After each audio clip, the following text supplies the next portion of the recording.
Assalamualaikum warahmatullahi wabarakatuh. Alhamdulillahirabbil alamin. Wassalatu wassalamu ala asrofil anbiya'i wal mursalin Sayyidina wa maulana Muhammadin wa ala alihi wa sahbihi ajma'in amma ba'du.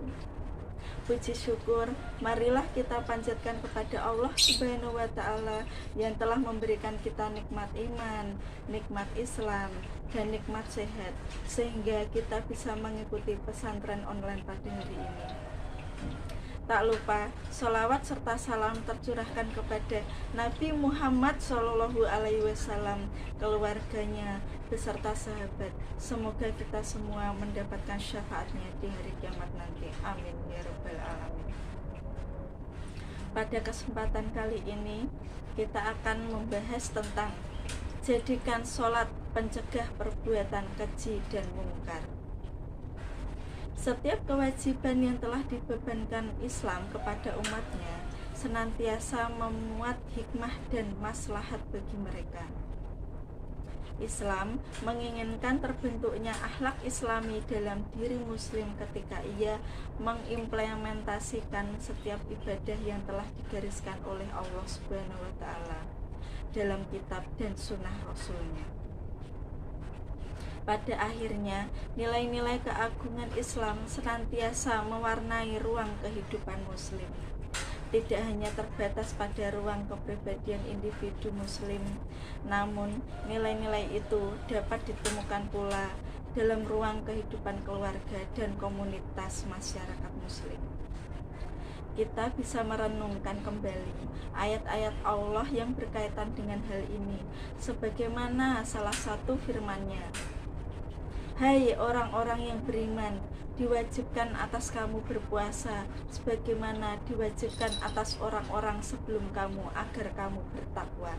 Quran Surat Al-Baqarah ayat 183. Melalui ibadah puasa, Allah Subhanahu wa ta'ala menginginkan terbentuknya pribadi-pribadi Muslim yang bertakwa. Pribadi yang tidak pernah mengenal slogan hidup kecuali slogan yang agung ini, Sami'na wa atokna. Pribadi yang senantiasa melaksanakan segala perintah dan menjauhi segala larangannya. Ambillah zakat dari sebagian harta mereka. Dengan zakat itu kamu membersihkan dan mensucikan mereka, dan berdoalah untuk mereka. Sesungguhnya doa kamu itu menjadi ketentraman jiwa bagi mereka, dan Allah Maha mendengar lagi Maha mengetahui. Quran Surat At-Taubah ayat 103. Dengan ibadah zakat, Islam mengharapkan tumbuh subur sifat-sifat kebaikan dalam jiwa seorang Muslim dan mampu menghapus kekikiran dan cinta yang berlebihan kepada harta benda. Begitu juga ibadah sholat, yakni ibadah yang jika seorang hamba melaksanakan dengan memelihara syarat-syarat, rukun-rukun, adab-adab, dan kekhusyuan di dalamnya, niscaya ibadah ini akan menjauhkan dari perbuatan keji dan mungkar. Sebaliknya, ibadah ini akan mendekatkan seorang hamba yang melaksanakannya dengan sebenarnya kepada Sang Khalik dan mendekatkannya kepada kebaikan-kebaikan serta cahaya hidup.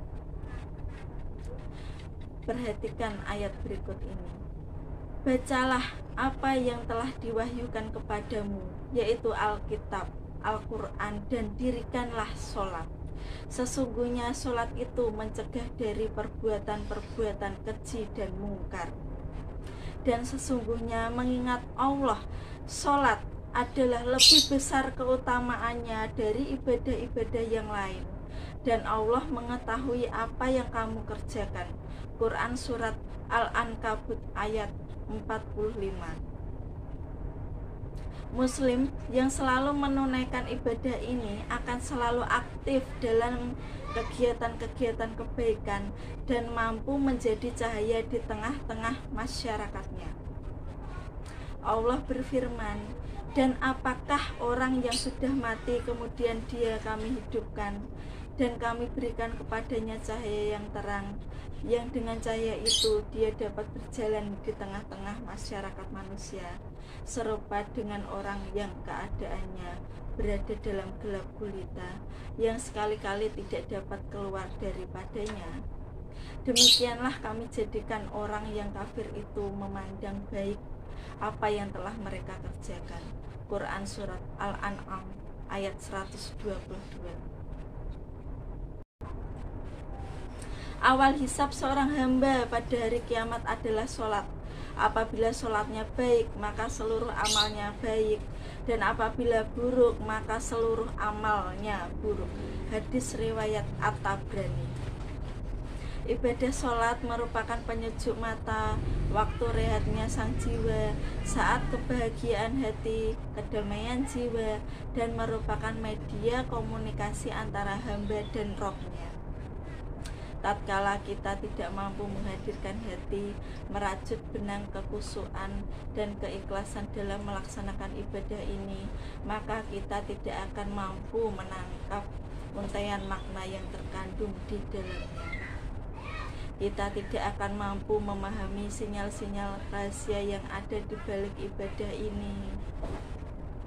Tidakkah banyak di antara manusia muslim yang ahli ibadah, namun masih jauh dari nilai-nilai Islam? Ahli sholat, namun masih suka melakukan kemaksiatan. Hal ini disebabkan nilai-nilai agung yang terkandung dalam ibadah sama sekali tidak mampu memberikan pesan-pesan ilahiyah di luar sholat. Takbir yang dikumandangkan di saat beribadah tidak mampu melahirkan keagungan di luar sholat. Doa iftitah inna sholati wa nusuki yang dilafalkan dalam sholat tidak mampu mengingatkan tujuan hidupnya. Ibadah ini seolah-olah hanya menjadi gerakan-gerakan ritual yang maknanya tidak pernah ada dalam kehidupan orang yang melaksanakannya. Oleh karena itu, ibadah sholat yang mampu melahirkan hikmah pencegahan dari perbuatan keji dan mungkar, hikmah pensucian jiwa dan ketentraman apabila dilakukan dengan penuh kekhusyuan, penuh ketenangan, dan dengan tafakur yang sesungguhnya, maka ia akan keluar dari ibadah dengan merasakan kenikmatannya, terkontaminasi dengan nilai-nilai ketaatan, dan mendapatkan cahaya ma'rifatullah.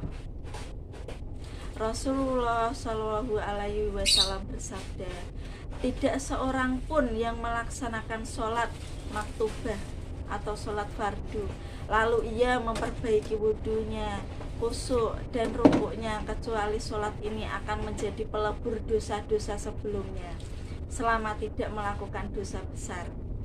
Dan ini berlaku sepanjang tahun. Hadis riwayat Muslim. Ada beberapa hal yang perlu kita perhatikan di saat melaksanakan ibadah sholat agar hikmah di dalamnya selalu terjaga.